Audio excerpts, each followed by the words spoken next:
Adventures of Pipeman on W4CY Radio.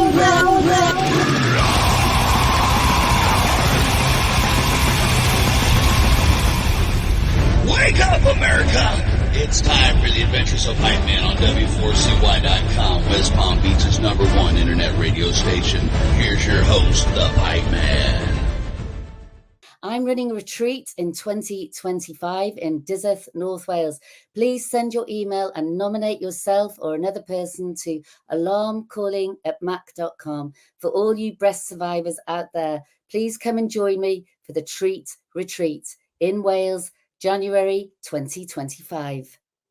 This is the Pipeman here on the Adventures of Pipeman, W4CY Radio. And this interview I'm very excited about because, first of all, it includes a passion of mine, which is music and great music, but also motivation, positivity, and hope, as well as a very, very good cause in a great way. And so with no further ado, I'd like to welcome to the show Jules Peters from The Alarm and Love, Hope, Strength. How are you? Jane, it's lovely to be here.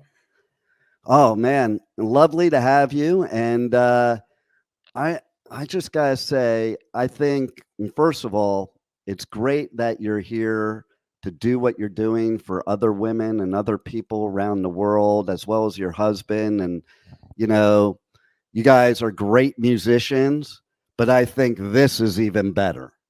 So tell me a little bit about your guys' organization. Tell the listeners a little bit about it and kind of your story.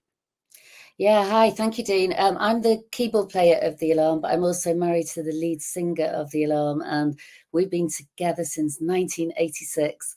Our life has been dominated by rock and roll, and we've been really fortunate and privileged to tour, most of our married life together. But when I was 29 and Mike was 35, Mike discovered some lumps in his neck, and it was pretty. It blew our world. I can only say Mike was diagnosed with leukemia in 1995, and we went from having no responsibility other than rock and roll and touring the world to suddenly dealing as two quite young people having to deal with a very traumatic cancer diagnosis. Back then, leukemia was a bit of a death sentence. I'm pleased to report that with all the development of drugs, that now people who get diagnosed with leukemia can hopefully look forward to a much happier and longer future. But I think it definitely characterized our lives, changed our lives in many ways. You know, both Mike and I have been raised in a small town in North Wales, not far away from Manchester and Liverpool. We were raised to be upbeat and positive people. But I think, a cancer diagnosis when you're young can go either way. You can either feel very angry, why me? Mike, however, is a very positive, upbeat guy, and he's been very easy to be married to. And I think we just decided that not why me. We're just going to work with this. This is part of who we are, not to panic, to take each day at a time. And I'm very fortunate that Mike, he just celebrated his 65th birthday in America last week. Nice. And, all thanks to, a lot of his attitude, I think, has helped, but also undoubtedly he's received some fantastic care here in the UK, all for free via the National Health Service. So I think, Mike has grown up as being like the incredible lead singer of The Alarm, and America has been very, very good to us. But he's also known as the man in the camo jacket, the man who wears green. When he was diagnosed with leukemia, he decided to come to America and continue his tour. I wanted him to stay at home and stay near the hospital and concentrate on the treatment. But Mike felt that if he gave up on his music, that would lose his mojo. He needed to keep on being that person who he was, and music is Mike's life. So I had to support him. We all have to deal with these things in life in our own way. And we flew to Boston. I remember it was a very cold day as we got off the plane. I was actually broken. I thought this was the beginning of the end. But Mike consulted a faith healer, which was most unlike him. And she said to him that green was his protective colour. I think really from her point of view, there was a link to star signs because he's a Pisces. But for whatever reason, I didn't believe it. I thought it was a load of old baloney, but Mike believed it, and that's all that we needed. And we landed in Boston. We went straight to an army outfitters shop, and he kitted himself out in green camo from head to toe, and he never took it off until he was put into spontaneous remission. So, you know, I've always had Mike. Mike is 8 years older than me, and I've always sort of respected the way that he's dealt with life. So then I get diagnosed with breast cancer in 2016, and yeah, you could have knocked me down with a feather. In that kind of naive way, I thought that he'd taken the cancer bullet for our family, which was a ridiculous attitude to have, really. But I grew up around cancer with Mike. You know, like I said, I was a young woman. We didn't have children when Mike was diagnosed. It impacted on everything, our fertility. Would we ever have children? But yeah, I was absolutely devastated when I was diagnosed with breast cancer. And I never thought it would happen to me. And I had a few why me moments, but of course I had to practice what I preached all those years ago and try and stay positive. And I said to Mike, I said, I don't want you to be all softly with me. I need a bit of tough love. For those of the listeners who maybe have some experience with breast cancer, it can be a very brutal journey. I don't want to say it always is. I don't want to scare people out there, but my story, my journey was pretty brutal. Chemotherapy, hair loss, radiotherapy, complete loss of femininity, you know, brutal breast surgery, rebuilding yourself. And so a lot of what I do is to try and mentor other women going through this process so that I can say, look, you know, I'm here. I never thought I'd get through it. I can help you get through it now. So, yeah, and as I said, 2016, 2017, actually, we came to America again. America, we are both raised in North Wales, but America seems to be where we come to in times of trouble. I've grown up since a very young 19-year-old coming out to the United States. So when I got diagnosed, we'd already planned a month in New York City. So we approached my consultant and said, look, we want to go. We want to get our heads in order. We want to decide how we're going to face up to this. And it did me the world of good. I came away, and by the time I went back a month later to Wales to face the music, it was all rolled out for me that I was going to have chemotherapy. You know, once I'd learned that hopefully the regime that I was going to undertake would save my life, you then start to worry about other things. You know, not everybody, but for me and a lot of women like me, I was very upset about losing my hair. Mike and I both seem to be known for having our hair, and I was devastated at the idea of losing my femininity, and I tried everything to keep it, but I lost my hair, and I managed to get a wig called Trixie Vixie, which was a bit of a Marian Faithfull wig that I waltzed around town. And Mike was an incredible support to me. I thought, this is the test now, after all these years of me going in by his side into chemotherapy and holding his hand through it all, is he going to support me in the same way? Marriage test right there. And I'm happy to say that he's been an incredible support to me. So much so, I think he did raise a few eyebrows in the hospital when he walked into my little room where I was having my chemotherapy with a full entire recording studio. And yes, he recorded an entire album through my 6 months of chemotherapy. But that's how we try and deal with things. You know, no one wants to have to live through cancer treatment, but it's been so much part of our lives. And I'm careful the way I say it, because, you know, not everybody gets through cancer. I'm always conscious of those who haven't made it through. Mike and I have been incredibly lucky, and I think we probably feel like our life has been enhanced going through our respective cancer battles. It makes us very, very clear on what matters in life. We don't have much time for fussing and fighting, and we just are extremely grateful for each day that comes our way. Yeah, and you know what? I mean, first of all, I love the attitude, but I love the honestness, because even the most positive of people, when something like a cancer diagnosis happens, it can definitely bring you down. You know, you could be the most positive person in the world, and it could be, as you put, devastating. Devastating. Yeah, I always say to people, you know, I feel like my life went from Technicolor, carefree, to, well, as carefree as life is with all the responsibilities that we have, but it definitely went from Technicolor to black and white. And I had to battle hard. That's why I said to Mike, you know, you need to be my tough love guy. If you show me too much soft love, this isn't for everyone. It was just my personality. I would have become quite self-indulgent, I think, and had felt very sorry for myself and found it very hard to get out of that pit of self-pity. So he went completely the other way, which was hilarious because it was so out of character for him. And we had a few moments where, I remember one day he came in and he said, right, I need to go into the studio. He was going into the studio with Billy Duffy of The Cult, who also has a side project with Mike called Colour Sound. And I love Billy. You know, he always makes me feel really happy. He's great to hang out with. But Mike said, right, you're going to have to get your act together. I've organised for our parents to have the children, and we're going off to Liverpool to the studio. And I was like, I can't, look at the state of me. You know, I looked like a little boiled egg. I had no eyebrows, no eyelashes, no hair. I did not feel like getting my gear on at all. But he just gave me tough love. And he was like, 15 minutes, get your wig on, get your cowboy hat on, get your skinny jeans on. We're off, we're going. And I was upset. I cried. I think I threw things at the door as he walked out of my little office. But you know what? It was the best thing for me because we walked into the studio. Billy was there. Billy was so kind to me. Ian McNabb was there from the Icicle Works. And they both like looped their arms into me and scooped me up and took me to the pub. And then I looked back at Mike and he just gave me the thumbs up. And wow.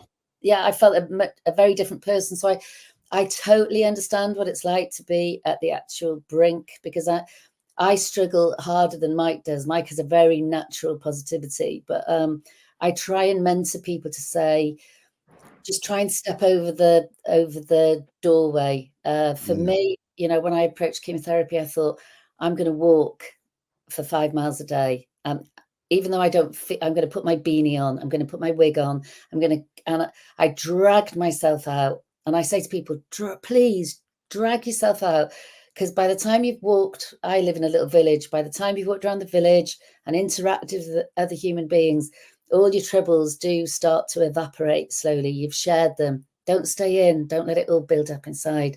And I carried that on through my journey. You know, I did chemotherapy, like I keep saying, and it was very, very difficult and very scary at times. But by the time I got to radiotherapy, which was relatively the sort of simpler part of the journey, I actually found it more difficult. I walked in, you know, it's a big empty room. All the radiotherapy people are in a little room. You feel very lonely, very insecure. I had to take my wig off to lie there. And I walked out. Mike was waiting for me. I said, I'm going to walk 5 miles to my radiotherapy. And when I walked out, he thought we were going to catch the bus or grab a cab. But I was so upset. I was on the floor. And I said, he said, where are you going? I said, I'm walking home. He said, you can't walk home. That's 10 miles. I said, I have to. Otherwise, I will just collapse in a puddle. So that's what I did. I turned radiotherapy into a journey. I thought, you know, people in Africa probably can't even get radiotherapy. Change the mindset. Think, hey, radiotherapy is a gift. And I thought, I'm not going to drive because it's always difficult to park. I'm going to walk. And so I invited friends, family, and they walked with me. And I walked 10 miles a day, 5 miles to the hospital, 5 miles back. And you know what? It was a brilliant experience. Hilariously, I was quite disappointed to finish my radiotherapy because we only have it within ourselves. Friends and family can help, but you have to flip the switch. No doubt. Yeah. No doubt about it. And, you know, everybody does have a different journey, as you're saying.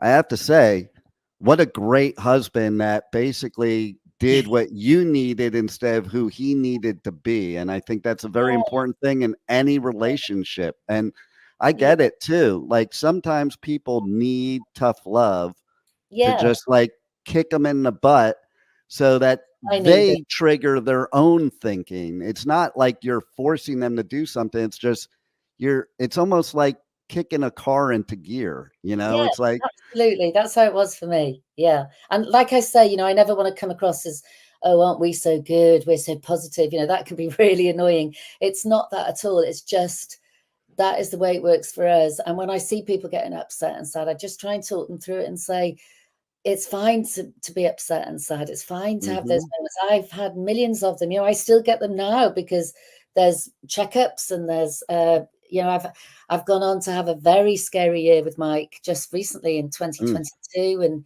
he relapsed when I least thought he would. I thought he was out of the woods. I never thought I was going to have to worry about him again, but I was very, very wrong. And 2022, we finished a massive UK tour, and he developed pneumonia, which is always something we've been warned, that he needs to avoid at all costs. I think it was kind of swerving out of COVID. And he was a very poorly boy for about 6 months. We eventually got him into hospital, and he was rebuilt by our fantastic local hospital. But it was difficult, and he's got a little bit of a cough. We've just been away for a week together, and he develops a cough. I have to learn very much as, I've been the patient and I've been the carer, and the same for him. And I have to learn to switch off the worry button. And I struggle with that. And Mike tries to teach me to just switch it off. He's like, there really is no point in worrying. Worry when there's something to worry about, but don't pre-worry. It's a waste of your energy. But that's kind of a male-female way, I think, of responding to things. It's so funny that you mentioned about worrying, because in my show last week, I was just talking about that, because I have this thing where, like, so many people worry about things that may or may not ever happen. And then if it doesn't happen, you think about all that wasted energy that you did worrying about it, Now I'm older, I try my best, to be like that, like, hey, c'est la vie. And, I jokingly, when I was younger with Mike, and I touched on children, when Mike was diagnosed early, so it questioned our fertility. And then, as it turned out, I developed the fertility problem, which I won't bore everybody with, but it was because I had an appendicitis operation when I was 19, rendered me infertile. I always thought it was going to be Mike, that was part of the problem. So we then embarked on a very tough, we must have been quite bad in previous lives, because we then embarked on a very tough IVF journey, in vitro journey. So, we've been, as a couple, we have this incredibly privileged life, because we have all these amazing people, especially in America, who follow us, and it gives us the gift to go and travel. But we've also had some incredible roller coasters of, family was everything to us. Having children was everything. When we found out that it wasn't going to be simple, it maybe wasn't ever going to happen. Again, those kind of relationships can either pull you apart or pull you together. And luckily for us, it pulled us together. And we now have 2 gorgeous sons called Dylan and Evan. And they're musicians themselves. And Dylan's coming on the road with us to America when we embark on our we're coming out in May for, I think on the last count, 47 shows in the United States. Nice. Dylan will be accompanying us and part of the road crew and running the show. See, that's so cool. And I love that you shared what you did, because so many people, they look at people that are in bands or on TV or radio or what have you, and they see what is shown to them or what their perception is. But everybody's just normal people that go through good, bad, roller coaster. It's just a different roller coaster. That's all. Absolutely, Dean. We're all human. We all bleed in the same way. And I think Mike and I are both from sort of working class backgrounds in North Wales, and we've always we've always shared our journeys. I think we've maybe held back on going public sometimes with our cancer journeys, just because with me, we didn't quite know where the journey was going to go. With Mike, the same. And then, so I can honestly say to people, I find it's better if you share. Generally, human beings are incredibly kind and empathetic and want to help you. When I actually came clean and told everybody what was going on, sometimes people are embarrassed or ashamed about a cancer diagnosis, or they think it's that they've done or the life they've led. And I always try and say that has nothing to do with it. You just people just get bad luck, and our bad luck has been cancer, but I guess we've seen it as good luck. in a way, like I keep saying, we run a charity called Love, Hope, Strength, and it's a line of a song that Mike wrote when he was a young man in his 20s. The song Strength, that was very popular in America. Give me love, give me hope, give me strength. And little did Mike realize how significant the songline would become right to him during his adult life.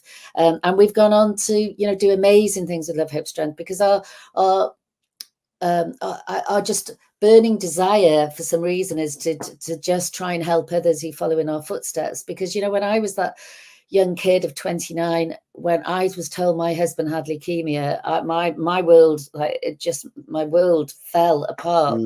But all I wanted to do was Google quickly, someone who's survived leukemia and is having a happy life. And well, there you go. I couldn't really find many stories, if I'm honest. And so I wanted to put our story out there to say,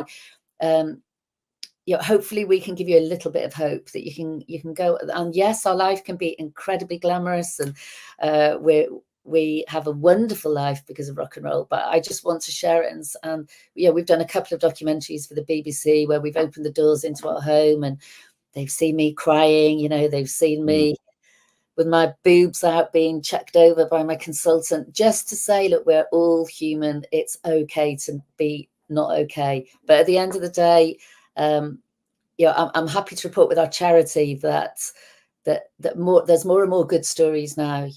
I can mentor a lot of women going through breast cancer and bring them through the other side. I see lots of people being diagnosed with leukemia and going on to live long and happy lives.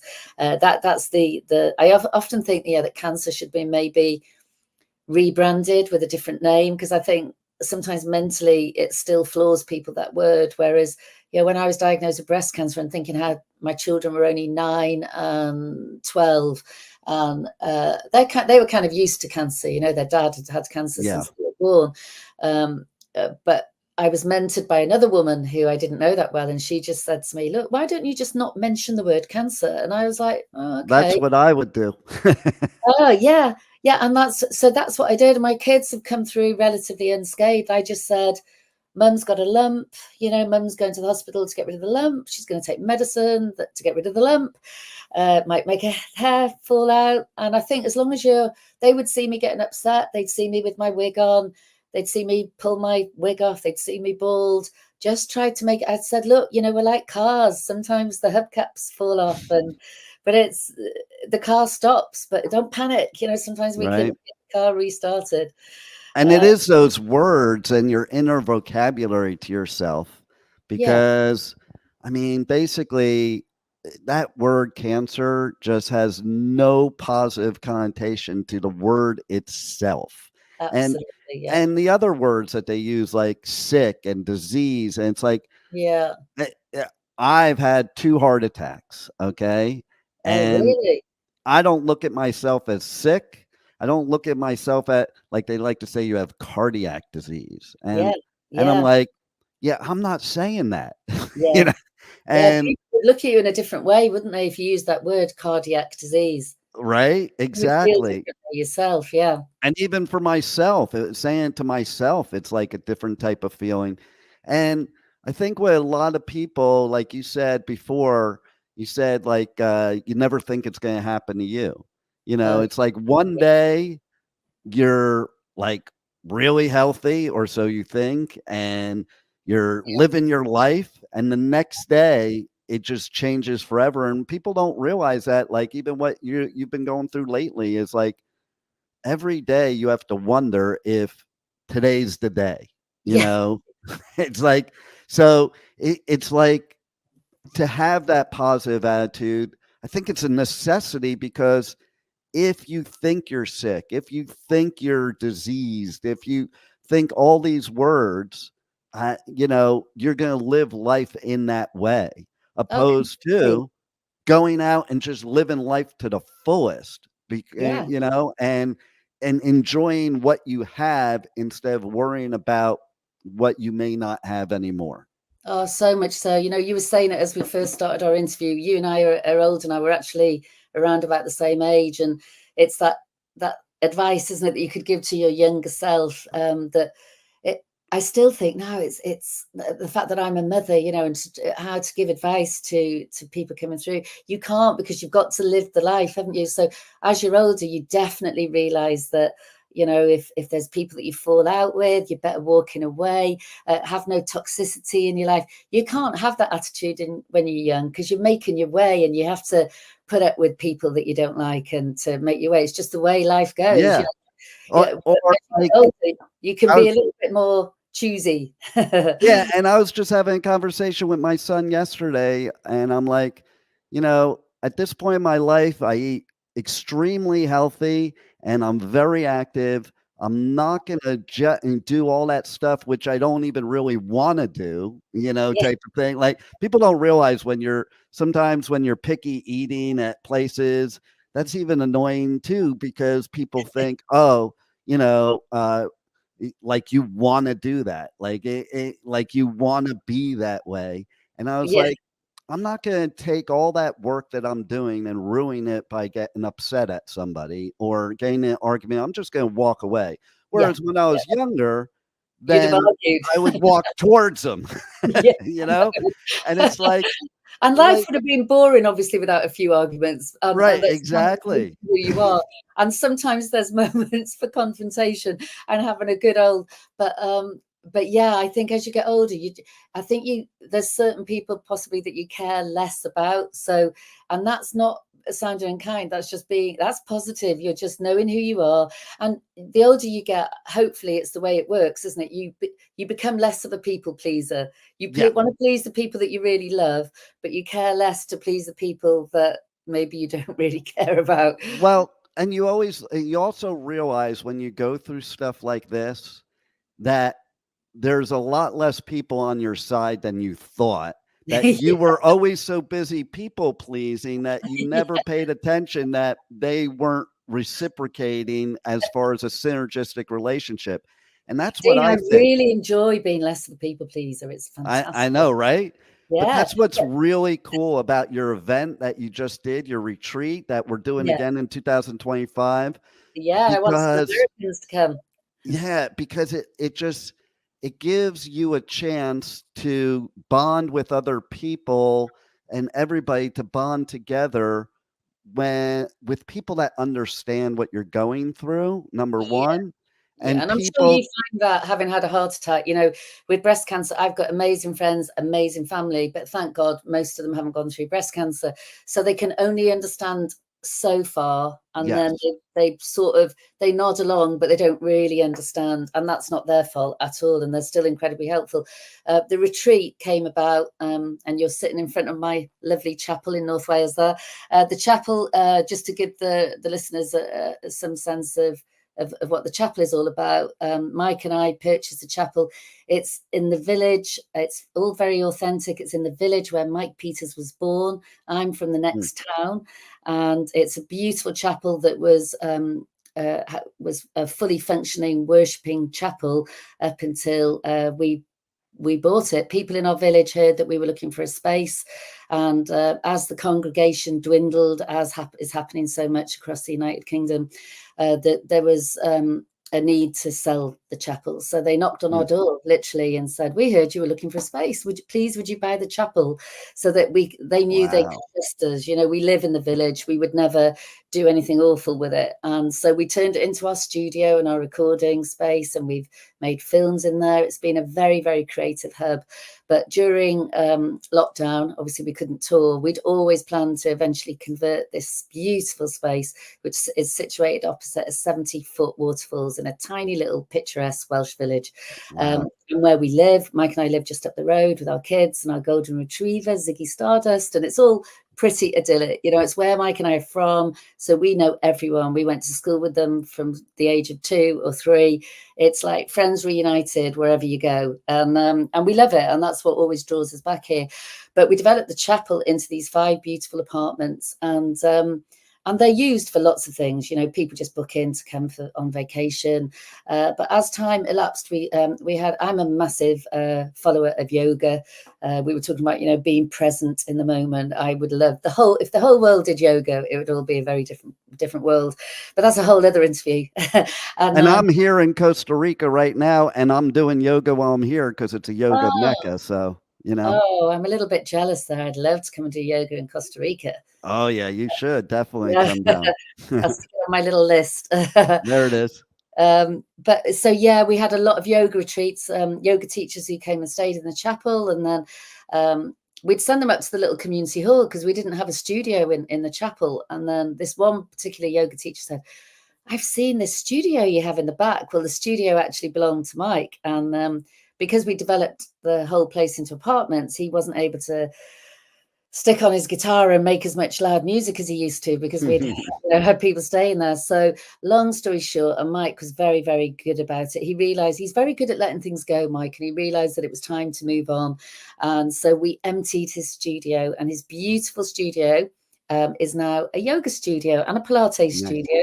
And it's also the old Sunday school. So it's a beautiful space with all the original beams in there. And we've gone on, I opened a yoga studio 4 months ago, and we now host regular weekly yoga lessons. I'm trying to turn on my whole village. We have men on the mats on Tuesday night because they just want to come in, all guys, and not have us women in there. That's fine. All learning to be more flexible. And from that, I just thought, right, I can use this space to a good cause. So once a year, and this is where I hope you're going to help me, Dean, to find some people out there. In this particular retreat, it is about breast cancer. So anyone out there who's been through breast cancer, if you would like to, you can nominate yourself, or you can get somebody else to nominate you. And basically, you just come and stay with me for 3 days in the chapel. It's all for free. You get fed. You get wined and dined. We go to our sister. I bought the village pub, by the way, about 18 months ago. It's very surreal. Yeah, I've got the chapel, and next door I've got the pub. Everybody thought I was bonkers, but it's all worked out well. When Mike is home, he comes and DJs. It's turned out that Mike Peters is an incredible DJ. Who knew? Wow. So, we have all the village pouring out their doors on Friday night, and it's called Friday Night at the Red. So we bring in all these breast cancer survivors. They come and stay in the chapel, and then we go next door. We rock at the Red, and we just spoilt them silly because they deserve to be spoiled. They've all gone collectively through a very harrowing journey. Some of them were still going through chemotherapy. Some were survivors for 5 years. We were all at different stages of our journeys, and we laughed, we cried together. We had the most amazing time. It was very therapeutic. They didn't want to leave, if I'm honest. They just wanted. I wouldn't. Listen, I'm thinking right now I should be moving to Wales because maybe I have to do cardiac disease retreats. What's funny about that is I've been talking about something like that because both my heart attacks happened after surfing.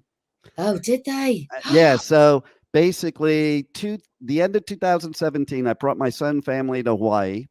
I was going surfing. Hour later, had a heart attack. Oh my goodness! And what they did in Hawaii, their medical system is like the worst in the U.S. And that's saying a lot. And, they basically caused a second heart attack. And so I went through a year of recovery, and I was not feeling it over the year. And seriously, like you were talking about before, during that year, I felt things I never felt in my life because it's like one day you're invincible and then you're not, and that's exactly what it felt like. And then, year later, the cardiologist in Florida released me. You're good. You're back. You can go back to normal activity. I decided to celebrate and go to Costa Rica and surf. Oh, and what happened? I had a massive heart attack surfing. Oh my word! But it wasn't from the surfing. It was from what basically they put a stent in. They misplaced it, floated out of my main artery, and healed over during that year time. So then I, went through another year recovery.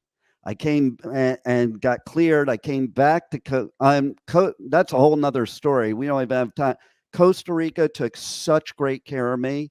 The Really? best doctors, the best people. These people here were the most helpful, gracious people I ever experienced in my life. They treated me 100% for free here because my insurance company would not give them approval to do a life or death procedure because it takes 48 to 72 hours to get an approval on an insurance claim.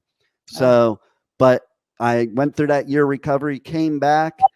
And I decided to come back to Costa Rica, and I went surfing, didn't get a heart attack, didn't die. And then went back to Florida, and 3 days later we were locked down for COVID. Oh, really? Wow, gosh. Yeah. So a real journey. So it'd be great for you to gather together with, people maybe your age group who have been through it, to give them the confidence to go back to that active life after going through exactly. That's the whole point, because I also read something. This is what gave me the idea. Yeah. In France, they do not treat heart attacks with medication. And I'm not big about big pharma at all. So any medication I don't have to take, I'm fine with. They treat it with surfing. They actually, they diagnose, they give a prescription to them to go surfing. So I'm thinking, love it. What a phenomenal idea that would be to arrange surf trips for people that have had heart attacks as their way of getting healthier, but also, like you, bonding with other people that understand what they're going through every day. Because like you said, breast cancer, unless you have had it, I don't care how much you've even been exposed to it, you can't understand what that person's going through unless you've been there. And that's what's beautiful about your retreat is people can see that there's other people. Because when you go through these things, sometimes during that beginning phase, especially, you think nobody else knows what you're going through, but there are people out there that do. And that's why I'm glad, to be honest, Dean, that I could bring people face to face. I mentor people a lot by text and by email, but I'm not a major fan of a lot of the groups that exist out there because, and everyone's doing their best, but I think naturally we can all talk each other down into a bit of a panic. Whereas the beauty of the retreat, as we called it, it's a retreat, which is a treat, was that I love it. There was put the screens away. We did yoga, Pilates, hiking, dancing, music. And then I think the icing on the cake was we surprised them. Mike was kind enough to come in we all congregated in the penthouse space, which is very rock and roll. It's a beautiful space. And then next minute, slow-mo, Mike walked down the corridor. I love it. I'm getting chills right now. Yeah, they loved it. There was lots of tears. And because I think for them as women, because obviously men can get breast cancer too, but it was just women on this retreat, they really related to Mike being the carer role. And he sat there and he performed a song called Heroin, which is what he wrote while he was in the hospital with me when I was getting my chemotherapy, and he dedicated it all to them. Not a dry eye in the penthouse. When Mike was first diagnosed with leukemia, Clara was by his side as one of his nurses. And so it's ultra special. Made it two together, don't we? Team effort. Yeah. No, but it's great that you've all been able to come here today and sharing your experiences that you've all been through together. Really admire you for what you've been through, and as a carer for Jules, I can relate to some of the challenges you have to go through, because it's quite a brutal challenge that you've all had to face, and to see you all here today on the road to recovery is very impressive, and very proud of you all for making it through. And I'll sing you a song before I go now. This is a song I wrote for Jules when she was going through the surgery and the radiation and the chemotherapy, and it was a very challenging time. And Jules was in hospital having a surgery that lasted hours and hours and hours. I was pacing the corridors and just started writing these words into my phone, and ever since I've always, Jules has been my heroine, just like you've been heroines to other people in your lives who've seen what you've been through and understand and appreciate the steps you've made to stay alive. It's called Heroine. My love, closer to me than God, gives me what faith does not. My love is alive. She flows through my veins like blood, heart beating like a drum. My love is near to me. My love, my love, my love, my love, my love, my love. My love is alive. She comes when I am so far away, when there's nothing left to say. My love speaks to me.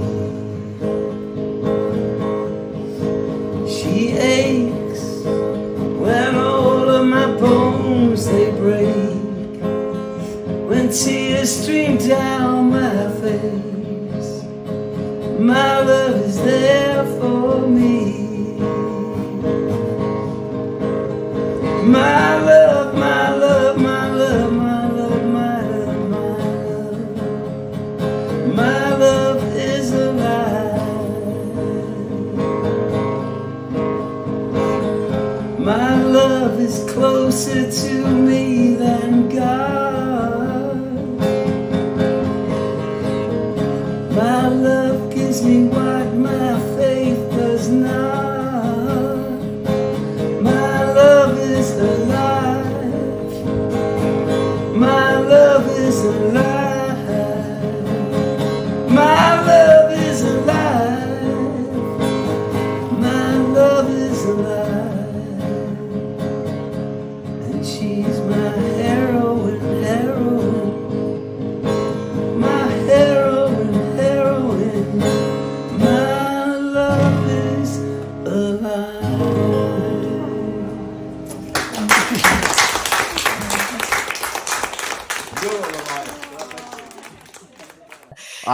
I was watching the video and I was having a hard time getting through the video. Okay, I mean it's just amazing what you're doing, and really, I think so- everyone, look at you. We all do our best, don't we? You're not doing it for praise, or you're just doing it from the heart. And I'm lucky to have this beautiful space, and sometimes it's not busy, sometimes it is. I'd rather open it up to people as and when we can, and that's what we want to do for next January. And we had a girl from New Jersey who actually flew over especially for the retreat.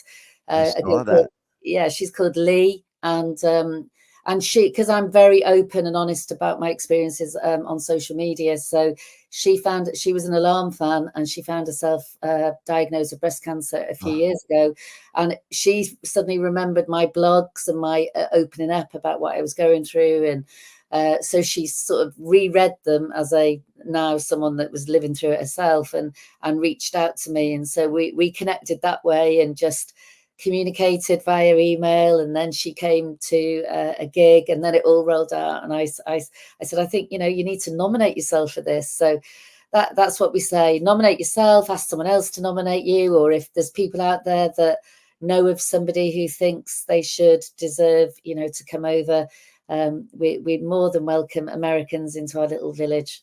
We love welcoming Americans into our little village. I love it, and I'm a Jersey boy. I'm originally from Jersey. Are you Jersey boy? Yeah, we love New Jersey. Yeah, see, and you know what's funny is I just met somebody recently. You haven't got the hanging accent, out though, with. Say that again. You haven't got the accent. Oh yeah, well, like I kind of killed it when I was younger to try and not sound like I'm from anywhere type of thing. But if I get around Jersey people, it comes out. And certain words like water and dog and coffee and those are like automatic type of thing. But I just met somebody recently I was hanging out with who's from Jersey in the UK, and so it was kind of, Jersey Island, yeah. So it was kind of cool. We were talking about that, because you wouldn't believe how many people in actual New Jersey don't realize why it's called New Jersey. No, I'm sure. Well, because we all just accept where we are, don't we? Right. Again, if you started reading into everything, it would probably send you doolally, wouldn't it? Oh yeah, 100%. So let's tell everybody about the foundation and how they can connect and help with the foundation, because the Okay. foundation covers a lot of different things and a lot of different ways that you help people. Yeah, Love, Hope, Strength, like I say, was from a line in the song that Mike wrote as a young man. Strength, and the line is give me love, give me hope, give me strength. And when Mike was diagnosed, Mike wanted to come actually to when Mike finally got to the point where he had to have chemotherapy, he managed to avoid having a stem cell transplant, but when he was diagnosed halfway through chemotherapy, frustrating for me as his wife and carer, he announced that he wanted to come to Austin, Texas to perform at South by Southwest. And this was like, in the very early days when South by Southwest was just a sort of very emerging festival. I felt frustrated. I wanted to stay at home and just get him well. But Mike turned to me and said, I won't get well if I can't keep playing my music. So I was like, okay. So I reached out to a radio DJ that I knew, not a DJ, sorry, someone linked to radio, a guy called Richard Reese. And he was in Austin, Texas. And he said, right, I said, I need to know where the hospitals are so that I've got a plan. This is me, always second guessing.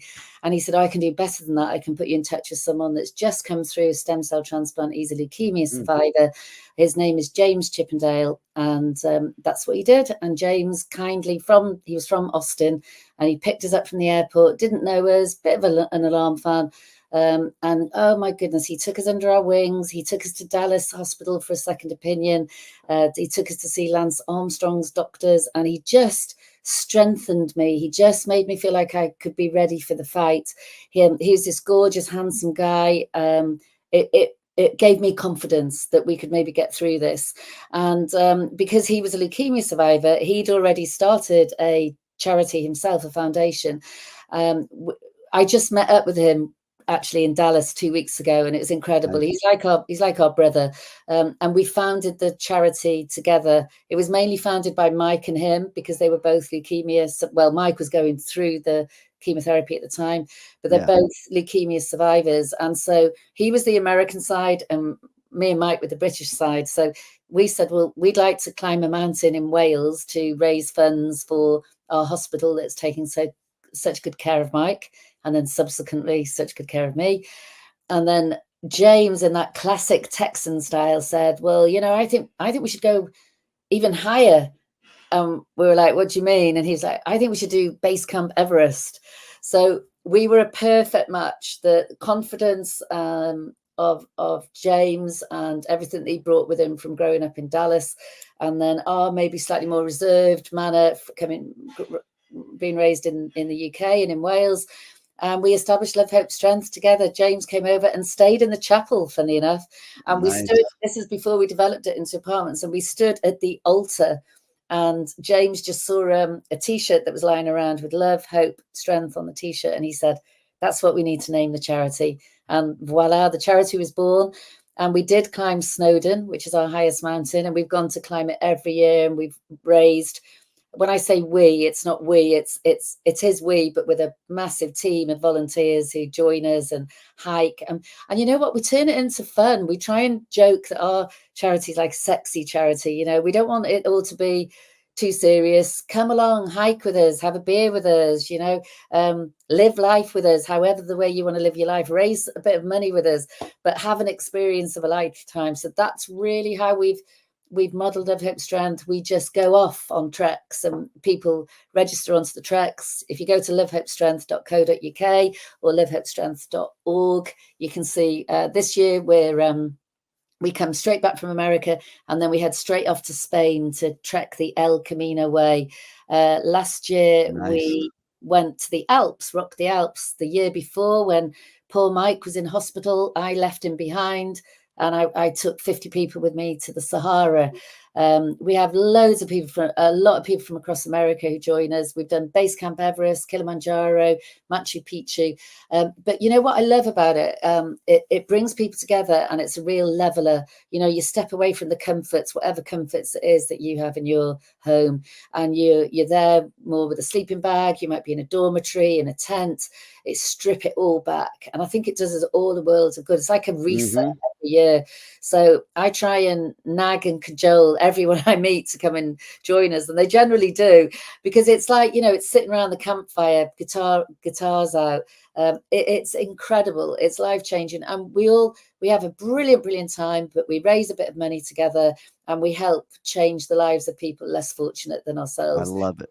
I love it. It's giving me chills, because that's why I dig about your organization and your retreat. It's like something different. It's not. Yeah, I hope so. It's creating something, an experience that people will never forget, and that's well, it's a short life, isn't it, Dean? And I want people to live it big, live it loud, if that's the kind of thing that they want to do. And if you like music, if you're affected, you don't even have to be affected by cancer. You know, you can do it for someone else that, you know, it's not just cancer survivors. But we're also, you know, a big part of what we do is encouraging people to register to the bone marrow donor registry, because Mike, you know, all through his life has been faced with potentially needing a stem cell transplant. And fortunately for us, so far, touch and wood, he hasn't had to have that. He's had lots and lots of relapses, but the new drugs that have come through have been able to rebuild him. But whereas James Chippendale, our partner in the charity, he had to have a full transplant. So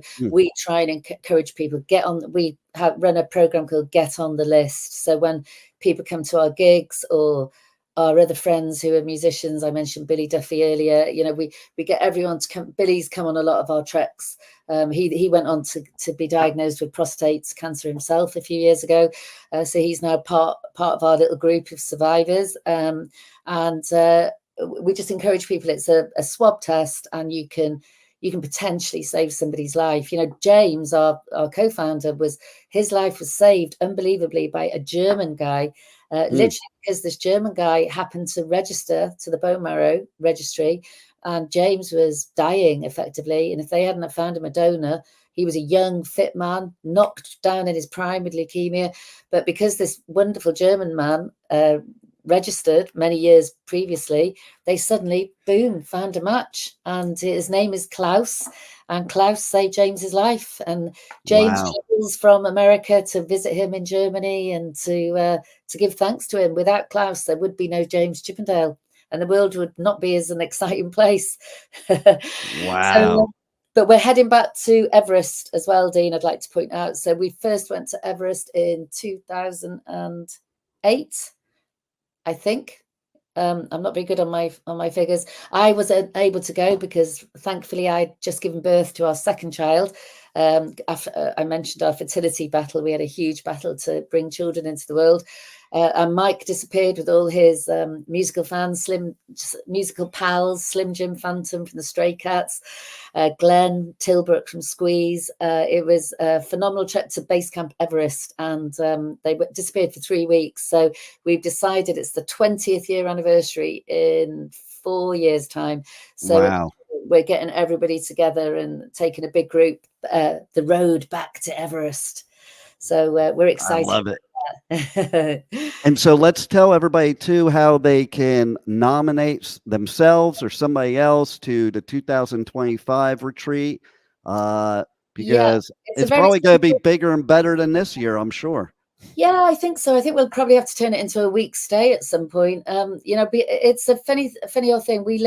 It's the year 2024, but in many ways where we live, you know, half the time we're jet setting all around the world in all these glamorous places. And don't get me wrong, my village is very glamorous because it has a waterfall and it has great people in it. But it's, you know, my 80-year-old mother, my 83-year-old father, my 17-year-old son. It's a bit like the best family wedding you're ever going to go to. So it is quite a unique situation. I think if you look, there aren't many musicians rock bands who own a pub and the chapel in the place where they were born. So, you know, Right. all of that lends itself to quite a unique situation. So every Friday night, you'll imagine us this Friday night, we'll be heading down to the Red and socializing with everyone. People that, you know, I was born with, that Mike was born with. It's pretty special. We feel very fortunate to come from such a place where there's a strong community. We have strong roots. You know, we couldn't move even if we wanted to, and we don't want to, but we have a very, very strong, there's a word in Welsh called hiraeth, and it means a desire, a return, a longing for where you come from. And Mike and I are lucky to have that. So I love it. I think when people come on these retreats, they tend to fall in love with the locals, and the locals fall in love with the retreaters. So that's why nobody wants to leave. It's a bit like Fantasy Island, you know, it's a little village. No one wants to go home. I love it. My passion is, you know, I'd like to do it for, I'm definitely committing to doing it every year, probably the end of January, because I know that I'll be home around that time. So if you want to nominate yourself, please do. All you have to do is email alarmcalling@mac.com, alarmcalling@mac.com, and or go to thealarm.com and you'll see the email address there. And just write a little description about what you've been through and why you'd like to come. And then we just literally study. I have an amazing woman called Kirsty who helps me run the charity, and she's phenomenal, a survivor of her own. She's had a benign tumor in her brain, but is living life to the full. So between us, you know, we try and fit everyone in. And this time, you know, they're literally, apart from 2 or 3 people, we had 22 people staying, and I only knew 2 or 3 of them, and we all just the emails I've had since of how it's helped them get through. I would love them to all just to be able to keep coming back each year. You know, who knows? I'd quite like to do it for leukemia survivors as well. So I'll see how that goes. We're extremely busy. You know, even though we're older rockers now, we seem to be in more demand than ever, and we just like living our life, traveling. You know, Mike's just been commissioned to write his own book. And I've actually also been commissioned to write my own side of the story. So we're both in 1986 right now. It's quite funny. Nice. It is true. The older rockers, they seem to work a lot more than the younger rockers nowadays. Good work ethic. Yeah, we know how to work hard. That's right. We come from a generation, you know, the Alarm, there was lots of knocking on doors, there was lots of rejection, there was lots of rebuilding. John Lennon died in 1980. It was like return from London back to North Wales, rethink, rebuild, right, back out on the road. You got a gig with the Stray Cats. You got to work it, you got to build that following. And that's how all those kind of bands, Simple Minds, U2, the Alarm. And again, you know, the ones that were fortunate enough to be appreciated in America, as the Alarm have been very, very fortunate. But, you know, it's all those years of coming to radio stations. Mike and I we never saw it as a grind. Like I know some members of bands do. We loved coming into radio stations, and you know, we've so many of the jocks from 1983 onwards. We met with a very famous DJ called George Gimmark from Dallas. He was the first guy to play the Alarm, and Bono was late. So Bono is a iconic interview of Mike and Bono, and we met him in Dallas 2 weeks ago. How nice is that? Nice. In a record store with our kids, and our kids were going off to find the Alarm. You know, you do that trick. You find the record and you put it to the front of the. It's something we've always done. All the Alarm fans do it as well. Absolutely. Yeah, and George, that was 1983, I think, was the interview, and here we are, nearly 40 years later. No, over 40 years later. What am I talking about? It's the 40th Alarm anniversary. So wow. 40 years later, meeting up in a record store in Dallas, talking about music, because that's what it's all about. That is what it's all about, and man, I love your music. But like I said in the very beginning, and I'm going to say here at the end, I love this stuff even better because what you're doing for people and the mindset you're giving people and the help and the hope and the love and the strength and everything is just absolutely amazing. And Oh, thank you, Dean. definitely anybody out there, if you want to nominate somebody, if you want to nominate yourself, you owe it to yourself for this experience of a lifetime. And man, I don't even know what to say to you. Like I'm going to be in tears thanking you for doing this for other people that need it so much, and Thank you especially for helping me to share the message, and anybody out there who is struggling, like I said, we've been talking about positivity, but trust me, I know what it's like to feel little bit down in the dumps. So if I can ever help, you only have to, I'm only an email away, alarmcalling@mac.com, regardless of the nomination. Just if you want a little pick me up or someone to make you feel like, there is a future, you know where to find me. I'm always here to help. Well, yes, you are. And I hope that we see a lot more of you and you help so many more people, and people are going to love this. Thank you for everything you do. Thank you for the great music, and thank you for being on the Adventures of Pipeman. Thank you, Dean. Thank you for having me. Hope to see you in Florida or Costa Rica sometime soon. Yeah, or the UK. I'll be Or there in Wales. June and August for festivals. So Okay, drop me a line. absolutely. Thank you for listening to the Adventures of Pipeman on W4CY Radio.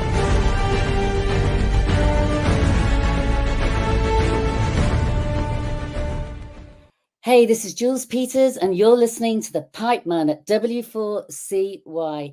I'm running a retreat in 2025 in Dyserth, North Wales.